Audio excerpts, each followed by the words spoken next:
Channel ವೀಕ್ಷಕರಿಗೆ M Shankar ಪ್ರಚಾರ ಸಮಿತಿಯಿಂದ ಎಂ ಶಂಕರ್ ಮಾತಾಡ್ತಾ ಇದ್ದೀನಿ.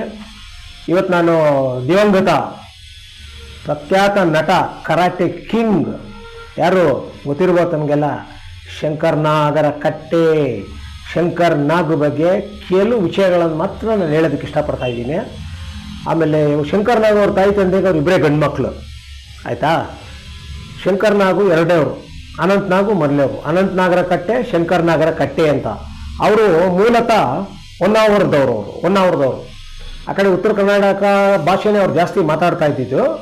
ಆದರೆ ಅವರು ಶಂಕರ್ ನಾಗು ಅನಂತ್ ನಾಗ್ ಅವರು ಸ್ಟಾರ್ಟಿಂಗು ಆಫ್ಟರ್ BCom ಬಾಂಬೆಯಲ್ಲಿ ಒಂದು ಬ್ಯಾಂಕಲ್ಲಿ ಇಬ್ಬರು ಉದ್ಯೋಗಿ ಆಗಿದ್ದರು. ಬ್ಯಾಂಕಲ್ಲಿ ಅಲ್ಲಿ ನಾಟಕದ ಕಂಪನಿಗಳ ಜೊತೆಗೆ ಸೇರಿಕೊಂಡು ಶಂಕರ್ ನಾಗ್ ಅವರು ಮರಾಠಿ ನಾಟಕ ಮತ್ತೊಂದು ಮಾಡಿಕೊಂಡು ಕಡೆ ಗಿರೀಶ್ ಕಾರ್ನಾಡ್ ಅವರು ಕಣ್ಣಿಗೆ ಬಿದ್ದರು. ಯಾರು? ಶಂಕರ್ ನಾಗು.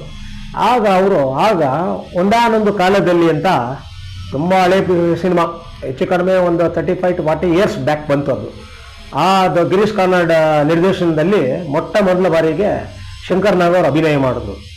ಪಿಕ್ಚರು 100 ಡೇ ಅಲ್ಲ, ಅದು ಸೂಪರ್ ಡೂಪರ್ ಹಿಟ್ ಆಗೋಯ್ತು ಅಲ್ವಾ. ಅದಾದ ಕೂಡಲೇ ಶಂಕರ್ ನಾಗ್ ಅವರಿಗೆ ಈ ಕಡೆಯಿಂದ ಅಬ್ಬಯ್ಯ ನಾಯ್ಡು ಕಡೆಯಿಂದ ಕರೆ ಬಂತು. ಯಾವುದು? ಸೀತಾರಾಮು.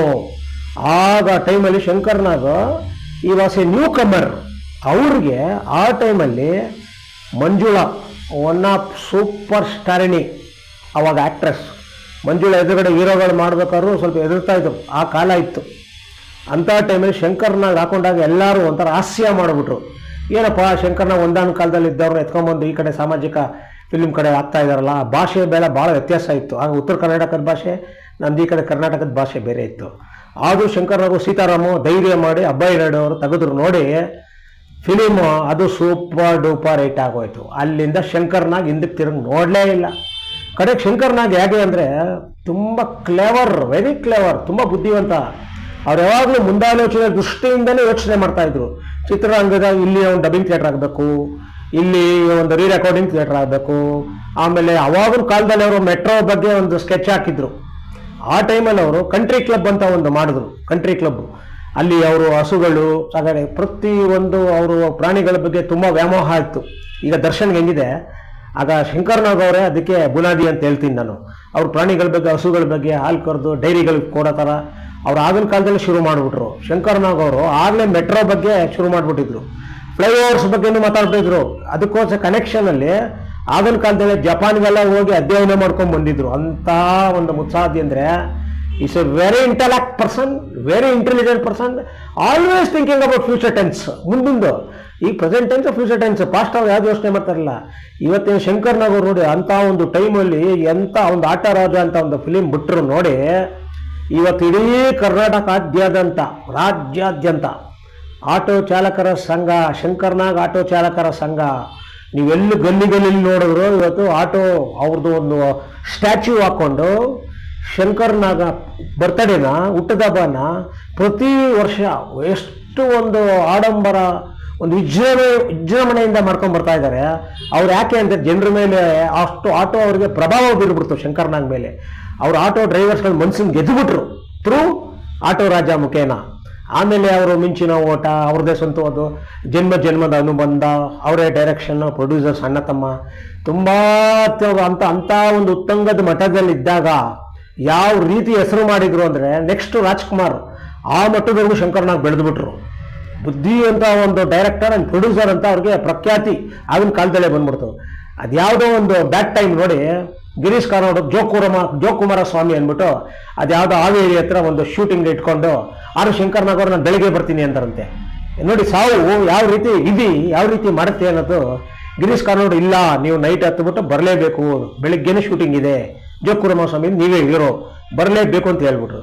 ವಿಧಿ ಇಲ್ಲದೆ ಪಾಪ ಶಂಕರ್ ನಾಗ್ ಅವರು ಅವ್ರ ಪತ್ನಿ ಆಗ ಅವ್ರ ಮಗಳನ್ನ ಕೂರಿಸ್ಕೊಂಡು, ಚಿಕ್ಕ ಮಗು ಪಾಪ, ಕಾರಲ್ಲಿ ಹೋಗುವಾಗ ಅರ್ಧ ದೂರ ಡ್ರೈವರ್ ರೈಡ್ ಮಾಡಿದ್ದಾನೆ. ಇನ್ನು ಸ್ವಲ್ಪ ದೂರ ಡ್ರೈವರ್ ಟಯರ್ಡ್ ಆಗಿದೆಯಾ, ನಾನು ಓಡಿಸ್ತೀನಿ ಎಂಬ ಶಂಕರ್ ನಾಗ್ ಕೂತ್ಕೊಂಡ್ರು. ಆ ವಿಧಿ ಹೆಂಗೆ ಕರ್ಕೊಂಡೋಯ್ತು. ಶಂಕರ್ ನಾಗ್ ಅವ್ರಿಗೆ ಗೊತ್ತಿದೆ ಆಲ್ಮೋಸ್ಟ್. ಅವರು ವೆರಿ ಅವರು ಎಂಥ ಫಾಸ್ಟ್ ಡ್ರೈವಿಂಗಲ್ಲಿ, ವೆರಿ ಫಾಸ್ಟ್. ಅದು ನನಗೆ ಚೆನ್ನಾಗಿ ಗೊತ್ತಿದೆ, ಯಾಕಂದ್ರೆ ನಾನು ಕಣ್ಮುಂದೆ ನೋಡಿದ್ದೀನಿ ನಾನು ಶಂಕರ್ ನಾಗ್ ಅವರು. ಅರ್ಥ ಆಯ್ತಾ? ಫಸ್ಟ್ ವೆಸ್ಟ್ ಆಫ್ ಕಾರ್ಡ್ ರೋಡಲ್ಲಿ ಇದ್ರು ಅವರು. ಆ ಬೆಳಗಿ ಅಂತ ಒಬ್ಬರು ಅರಣ್ಯ ಮಂತ್ರಿ ಇದ್ರು ಆಗಿನ ಕಾಲದಲ್ಲಿ, ರಾಮಕೃಷ್ಣ ಹೆಗಡೆ ಅವ್ರ ಟೈಮಲ್ಲಿ. ಅಲ್ಲಿ ಅವರು ಆ ಮನೇನ ಬಾಡಿಗೆ ಮನೇಲಿ ಇದ್ರು. ಅವಾಗ ಇನ್ನ ಶಂಕರ್ ನಾಗ್ ಅನಂತ್ ನಾಗ್ ಬೆಳೀತಾ ಇದ್ರು. ಅವಿಬ್ಬರು ಇನ್ನೂ ಮದುವೆ ಆಗಿರಲಿಲ್ಲ, ಬ್ಯಾಚುಲರ್ಸ್ಗಳವರೆಲ್ಲ ಅವಾಗ. ಆ ಟೈಮೆಲ್ಲ ನೋಡಿದ್ದೆ, ಕಾರ್ ಮಾತ್ರ ರ್ಯಾಶ್ ಡ್ರೈವಿಂಗ್ ಶಂಕರ್ನಾಗ್. ಅಷ್ಟು ರ್ಯಾಶ್, ಅವ್ರು ಅಷ್ಟು ರ್ಯಾಶ್, ಎಷ್ಟು ಫಾಸ್ಟ್, ಅಷ್ಟೇ ಫಾಸ್ಟಾಗಿ ಬಂದು ಹೆಸರು ಮಾಡಿ ಮೇಲೊಟ್ಟೋಗ್ಬಿಟ್ರು ನಮ್ಮನ್ನೆಲ್ಲ ಬಿಟ್ಟು. ಕೇವಲ 36 ವರ್ಷಕ್ಕೆ ಅಂತಾರಾಷ್ಟ್ರೀಯ ಮಟ್ಟದಲ್ಲಿ ಅಲ್ವಾ, ಅವ್ರು ಯಾವ ರೀತಿ ಜನಪ್ರಿಯತೆ ಶಂಕರ್ನಾಗ್ ಸಿಕ್ಕಷ್ಟು ಭವಿಷ್ಯ ಯಾರಿಗೂ ಸಿಕ್ಕಿಲ್ಲ. ಮಾಲ್ಗುಡಿ ಡೇಸ್ ಯಾರು ಮರೆಯೋಕ್ಕೆ ಸಾಧ್ಯನಾ? ಮಾಸ್ಟರ್ ಮಂಜುನಾಥ್ನ ತಗೊಂಡು ಮಾಡಿದ್ರು. ಆ ಮಾಲ್ಗುಡಿ ಡೇಸು ಎಂಥ ಫೇಮಸ್ ಆಯಿತು ಟಿ ವಿಲಿ. ಆವಾಗ TV1 ಅಂತ ಬರ್ತಾ, ಆವಾಗ ಸ್ಟಾರ್ಟಿಂಗಲ್ಲಿ ತುಂಬ ಚೆನ್ನಾಗಿ ಕೊಡ್ತು. ಆ ಪಾಪ ಶಂಕರ್ನಾಗು ನೋಡಿ, ಯಾವುದೋ ಒಂದು ಅವ್ರ ದುರಾದೃಷ್ಟ, ವಿಧಿ ಬಿಡಲಿಲ್ಲ ಅವ್ರಿಗೆ. ಕಡೆಗೆ ತಾವೇ ಚಾಲಕನಿಗೆ ಸ್ವಲ್ಪ ರೆಸ್ಟ್ ತಗೊಂಡಿನ ಡ್ರೈವರ್ಗೆ ಅಂದ್ಬಿಟ್ಟು ತಾವು ಕೂತ್ಕೊಂಡು ಒಳ್ಳೆ ಅರ್ಲಿ ಮಾರ್ನಿಂಗ್ ನಿದ್ರೆಗಂಡು ಬೇರೆ, ಲಾರಿ ನಿಂತಿರೋದು ಎಡಗಡೆ ಕಾಣಿಸಿಲ್ಲ, ಹೋಗಿ ಒಂದೇ ಸಲ ಆಕ್ಸಿಡೆಂಟ್ ಆದ ತಕ್ಷಣ Shankar Nag spot out, driver spot out. ಅವ್ರ ಹೆಂಡ್ತಿನ ಅದು ಡೋರ್ ಓಪನ್ ಆಗಿ ಹಿಂದೆ ಹೆಂಡ್ತಿ ಮಗುನ ಆಚೆ ಇಸ್ತಿದೆ. ಕಡೆಗೆ ಅವ್ರು ಹೆಂಗೋ ಸುಧಾರಿಸ್ಕೊಂಡು ಪಾಪ ಇಬ್ಬರು ಇವತ್ತು ಪಾಪ ಮಗಳು ವಯಸ್ಸಿಗೆ ಬಂದಿದೆ, ಹೆಂಡ್ತಿನೂ ಅಷ್ಟೇ. ಇವತ್ತು ಅನೇಕ ನಾಟಕಗಳು, ಮರಾಠಿ ನಾಟಕ ಇರ್ಬೋದು, ಅವರು ಬಿಟ್ಟಿಲ್ಲ ಇವತ್ತು, ಆಯಿತಾ. ಅಂಥ ಒಬ್ಬ ಶಂಕರ್ನಾಗ ನೆನೆಸ್ಕೊಳ್ಳೋಕ್ಕೋಸ್ಕರ ನಾವೆಲ್ಲ ಆವಾಗವಾಗ ಶಂಕರ್ನಾಗ್ ನೆನೆಸ್ಕೊಳ್ತಾ ಇರಬೇಕು ಅಲ್ವಾ. ಯಾಕಂದರೆ ಅವರು ಒಂದು ಏನು ಕೊಟ್ಟಿದ್ದಾರೆ ನಮಗೆ ಪ್ರೆಸೆಂಟೇಷನ್, ನಮ್ಮ ಕನ್ನಡ ಚಿತ್ರರಂಗದ ಅವ್ರು ಕೊಟ್ಟಿರೋಂಥ ಉಡುಗೊರೆ ಅಪಾರವಾದದ್ದು. ಶಂಕರ್ನಾಗು ಅಜಮರ, ಯಾವತ್ತಿದ್ರೂ ಅವರು ಎವರ್ ಗ್ರೀನ್ ಅಂತಲೇ ಹೇಳ್ಬೋದು. ಅರ್ಥ ಆಯ್ತಾ? ಇಷ್ಟು ಮಾತ್ರ ಶಂಕರ್ನಾಗ್ ಬಗ್ಗೆ ಒಂದು ತುಣುಕನ್ನು ಹೇಳಿದ್ದೀನಿ. ಎಲ್ಲರೂ ಇಷ್ಟಪಟ್ಟರೆ ದಯವಿಟ್ಟು ಪ್ರಚಾರ ಸಮಿತಿಗೆ, ನಮಗೆ ಎಂ ಶಂಕರ್ ಪ್ರಚಾರ ಸಮಿತಿ ಸಬ್ಸ್ಕ್ರೈಬ್ ಮಾಡ್ತೀರಾ ಅಂತ ನಂಬಿದ್ದೀನಿ. ಎಲ್ಲರಿಗೂ ಒಳ್ಳೆಯದಾಗಲಿ. ಜೈ ಕರ್ನಾಟಕ.